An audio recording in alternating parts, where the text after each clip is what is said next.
أعوذ بالله من الشيطان الرجيم. بسم الله الرحمن الرحيم. الرحمن علم القرآن خلق الإنسان علمه البيان.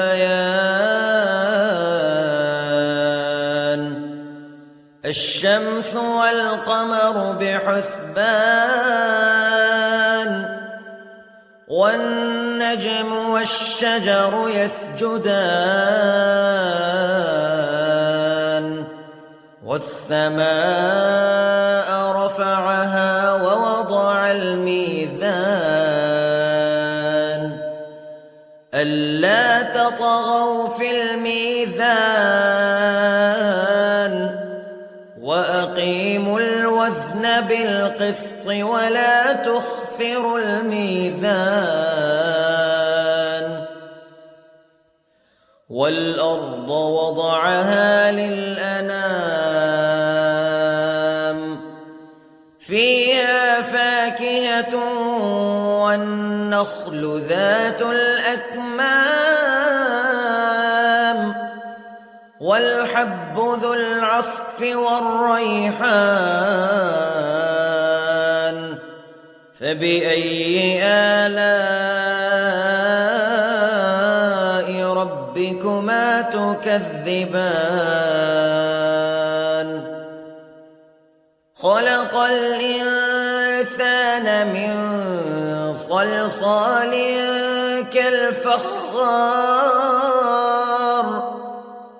وخلق الجان من مارج من نار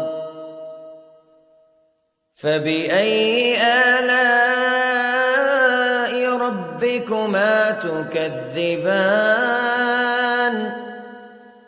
رب المشرقين ورب المغربين فبأي آلاء ربكما تكذبان. مرج البحرين يلتقيان بينهما برزخ لا يبغيان فبأي آلاء ربكما تكذبان. يخرج منهما اللؤلؤ والمرجان فبأي آلاء ربكما تكذبان. وله الجوار المنشآت في البحر كالأعلام فبأي آلاء ربكما تكذبان. كل من عليها فان ويبقى وجه ربك ذو الجلال والإكرام فبأي آلاء ربكما تكذبان.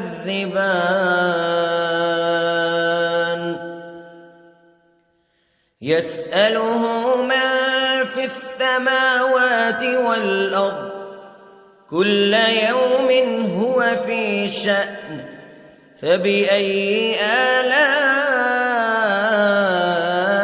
ربكما تكذبان. سنفرغ لكم أيها الثقلان فبأي آلاء ربكما تكذبان.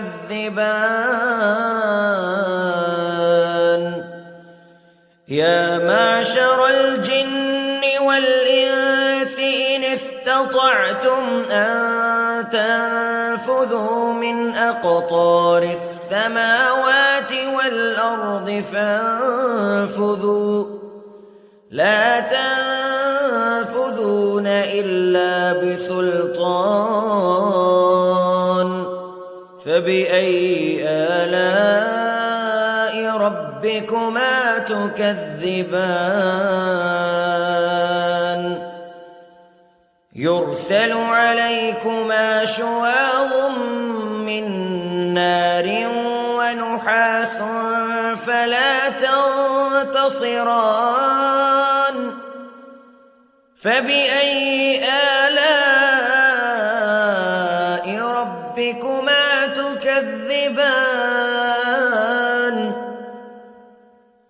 فإذا انشقت السماء فكانت وردة كالدهان فبأي آلاء ربكما تكذبان فيومئذ لا يسأل عن ذنبه إنس ولا جان فبأي آلاء ربكما تكذبان يعرف المجرمون بسيماهم فيؤخذ بالنواصي والأقدام فبأي آلاء ربكما تكذبان هذه جهنم التي يكذب بها المجرمون يطوفون بينها وبين حميم آن فبأي آلاء ربكما تكذبان ولمن خاف مقام ربه جنتان فبأي آلاء ربكما تكذبان ذواتا أفنان فبأي آلاء ربكما تكذبان فيهما عينان تجريان فبأي آلاء ربكما تكذبان فيهما من كل فاكهة زوجان فبأي آلاء ربكما تكذبان متكئين على فرش بطائنها من استبرق وجنى الجنتين دان فبأي آلاء ربكما تكذبان فيهن قاصرات الطرف لم يطمثهن إنس قبلهم ولا جان فبأي آلاء ربكما تكذبان كأنهن الياقوت والمرجان فبأي آلاء ربكما تكذبان هل جزاء الإحسان إلا الإحسان فبأي آلاء ربكما تكذبان ومن دونهما جنتان فبأي آلاء ربكما تكذبان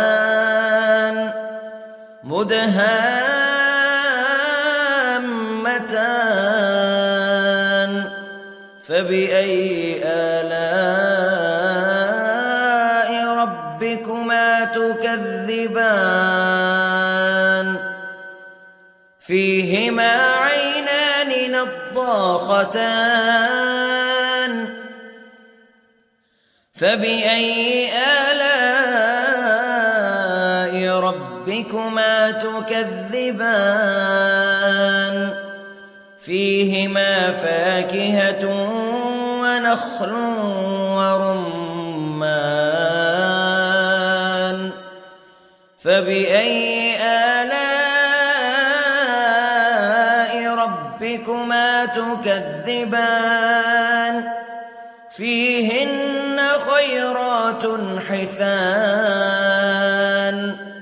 فبأي آلاء ربكما تكذبان حور مقصورات في الخيام فبأي آلاء ربكما تكذبان لم يطمثهن إنس قبلهم ولا جان فبأي آلاء ربكما تكذبان متكئين على رفرف خضر وعبقري حسان فبأي آلاء ربكما تكذبان تبارك اسم ربك ذي الجلال والإكرام